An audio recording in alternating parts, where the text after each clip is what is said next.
All right, so we've been looking at a lot of progressive politics stuff, and you found this No Agenda Show newsletter Yeah. from January 25th, 2025. Uh-huh. And some of these headlines, Mm-hmm. I gotta say, really caught my eye. Yeah. We've got like accusations of Democrats lacking decorum, Right. a deep dive into something called the Justice Democrats, Yeah. and even a meme of the week. Uh-huh. Color me intrigued. It's a pretty diverse mix of topics. Yeah. What really jumps out at me is how this newsletter uses strong language right off the bat. Yeah. Terms like goofball and troublemakers. Oh, yeah. It definitely sets a certain tone, wouldn't you say? For sure, for sure. Yeah. And they seem particularly focused on Alexandria Ocasio-Cortez. Yeah. They call out her lack of decorum as a prime example of what they see is wrong with the Democratic Party. Yeah. What do you make of this focus on AOC and this idea of decorum? It makes you wonder what they're really getting at. Is it about her policies, her personality, or maybe they're trying to tap into a broader anxiety about changing norms in politics? Right. It's worth considering how this framing might impact perceptions of progressive politicians like AOC, especially those who challenge the establishment. It's like they're trying to paint her as a threat. Yeah. Or at least someone who's outside the acceptable boundaries of political behavior. Exactly. And they tie this directly to the Justice Democrats. Right. Which they say AOC is the titular leader of. Could you give us some background on this group? Sure. Who are they and what are they all about? The Justice Democrats are a group of progressive politicians who have been making waves in Congress since 2017. Okay. They emerged from the Bernie Sanders presidential campaign and have been focused on electing candidates who support a progressive agenda. The newsletter lists a whole bunch of names as part of this group. Rahul Grijalva, Pramila Jayapal-Ro-Khanna, AOC, Ilhan Omar, Ayanna Pressley, Rashida Tlaib, Jamal Bowman, Cori Bush, Maureen Newman, Greg Kaiser, Summer Lee, and Delia Ramirez. Okay.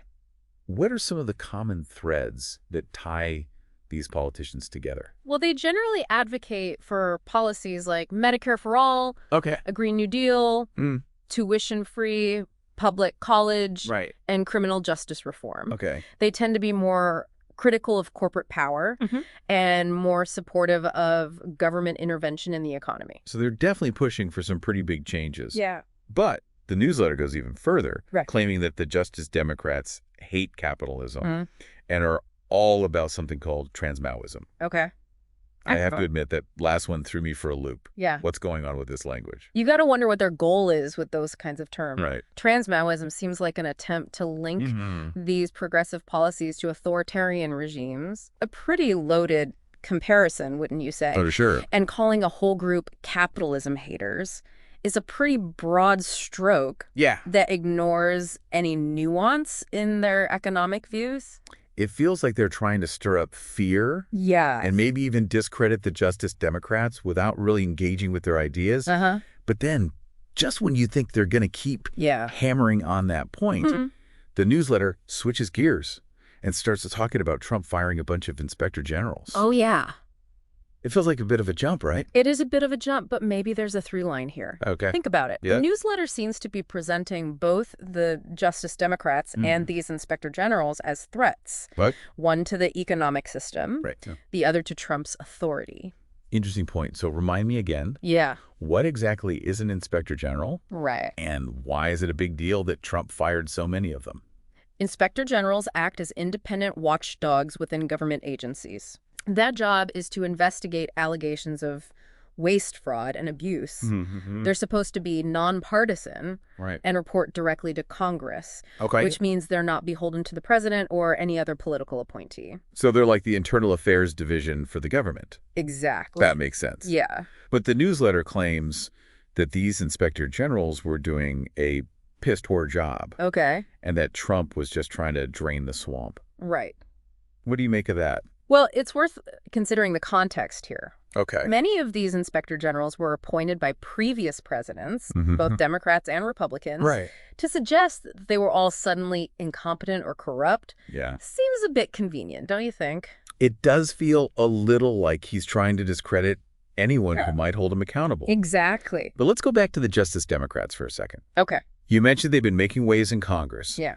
What kind of impact are they actually having? Are they just a fringe group, or are they starting to shift the political landscape? They're definitely not a fringe group anymore. Okay. They've been successful in electing a number of candidates to Congress. Right. Which demonstrates that there's a growing appetite for progressive policies among voters, especially younger voters. Well, they're gaining some real political power. Yeah. How are they using that power to advance their agenda? They've been using their platform to push for policies like Medicare for All and the Green New Deal. Right. Issues that were once considered fringe are now part of the mainstream political debate.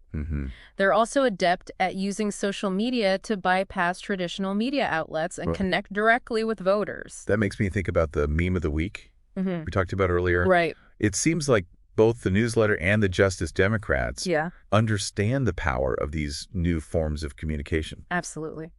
In today's digital landscape, memes can be incredibly powerful tools for shaping public opinion and spreading information. But there's also a potential downside, right? Yeah. Memes can be used to oversimplify complex issues or even spread misinformation. Exactly. It's a double-edged sword. Yeah. On the one hand, memes can make political ideas more accessible and engaging. Right. On the other hand, they can be used to manipulate and mislead. Right. That's why media literacy is so important. We need to be critical consumers of information, regardless of whether it comes from a traditional news source or a viral meme. It sounds like the Justice Democrats are trying to work both within the system and outside of it to achieve their goals.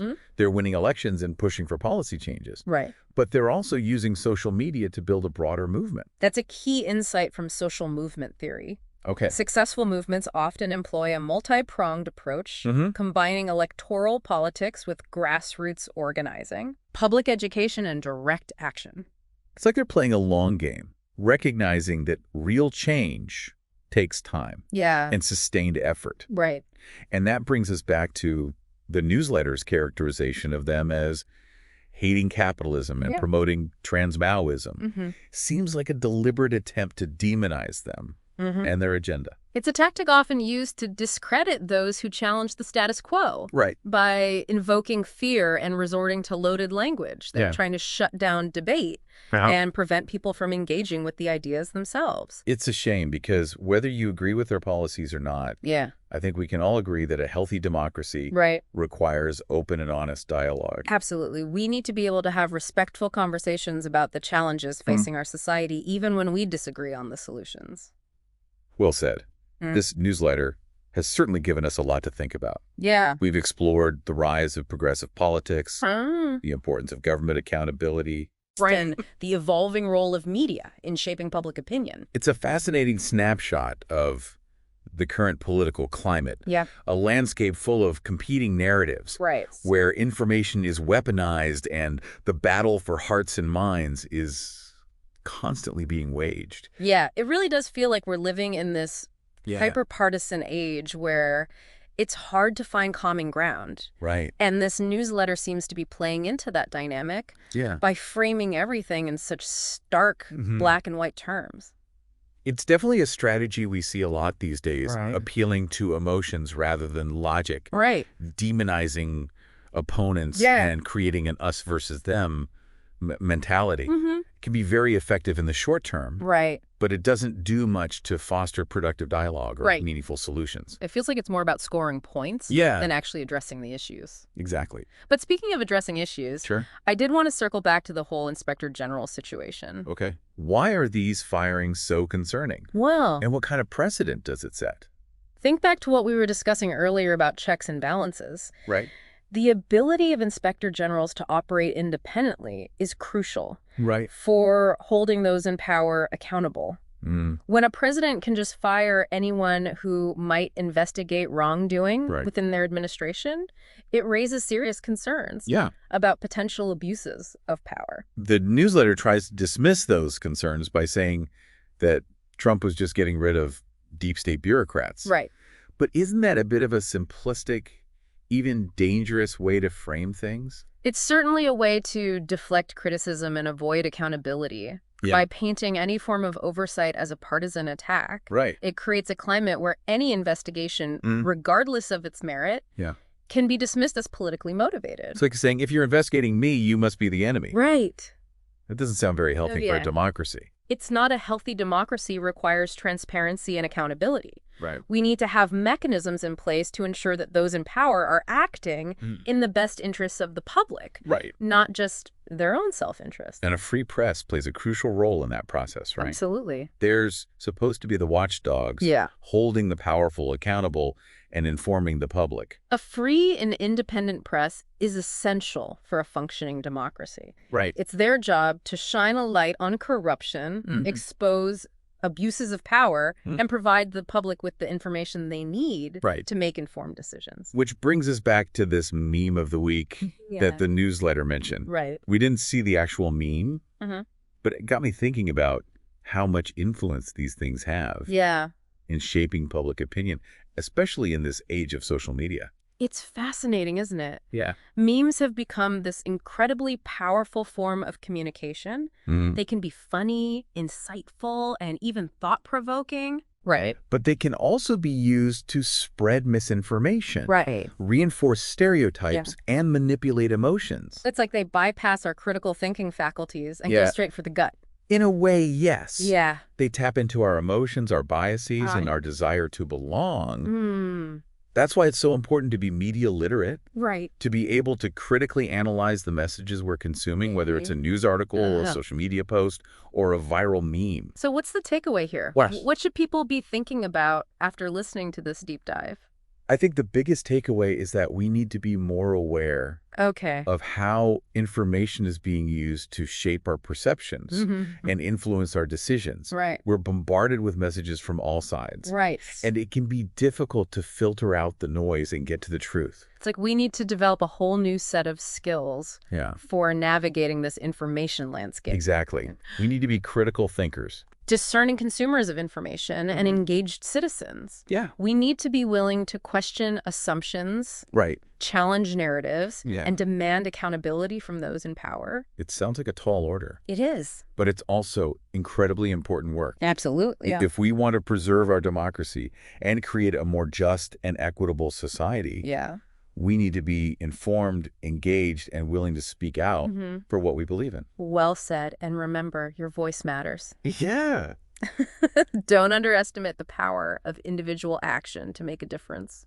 That's a great note to end on. Yeah. Thanks for joining me on this deep dive. It was my pleasure. It's been a thought-provoking conversation. Yeah. And I hope our listeners feel equipped to navigate the complexities of our political landscape. Absolutely. Remember, stay curious, stay informed, yes, and stay engaged.